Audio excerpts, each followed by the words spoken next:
lidi, dneska si ukážeme, jak nainstalovat a nastavit Fraps 359.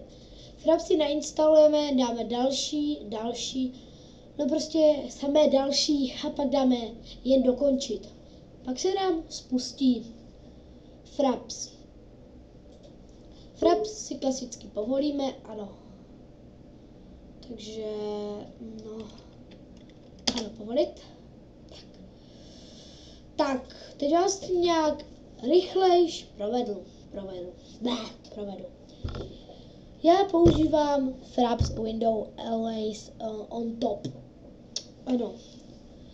Pak tohle používám já, zaškrtnu si to. Pak je monitor Aero desktop, to si můžete zaškrtnout, když nemáte toto. Když nemáte Windows 7 default. A pak si dáte nějakou plochu a musíte to Windows disky default. Pak to zaškrtnete a toto je, když to dostanete, tak se vám to hned takhle dá do rohu pryč. FPSK, to nás moc nezajímá. Hodky, tady se můžete nastavit, do jakého rohu to chcete, vidíte? No a tak teď je nejvíc základní věc a jmenuje se to Voice. Tady to budeme vás si provedu taky rychle. F9 to je, když to klikne, takže ještě nahrávat. Pak je tady, kolik chcete FPS, já dávám 50, já mám rychlejší počítač, tak dám 50. Kdo má pomalejší, dá 30, někdy může dát i třeba 10. Pak je tady full size, to bere hodně giga a half size dává míň, no ale je to horší kvalita. Pak je tady sound capture setting. Toto si zaškrtneme, stereo.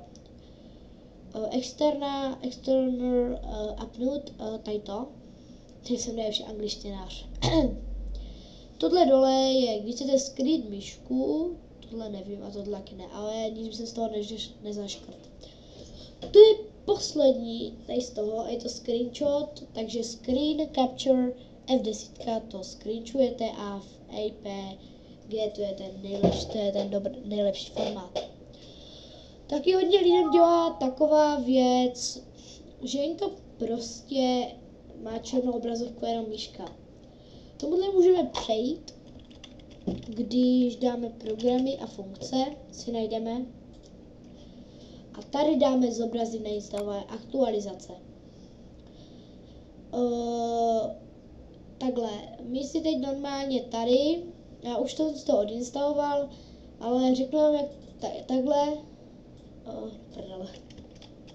tady to, kub 2670838. To je ono, myslím, že ano. To je ono, to si odinstalujete a už vám Fraps klasicky bude nahrávat. Ano, už to půjde. Tak, to je z mého videa všechno, jestli tam pomohl, dejte like a to je takže všechno, takže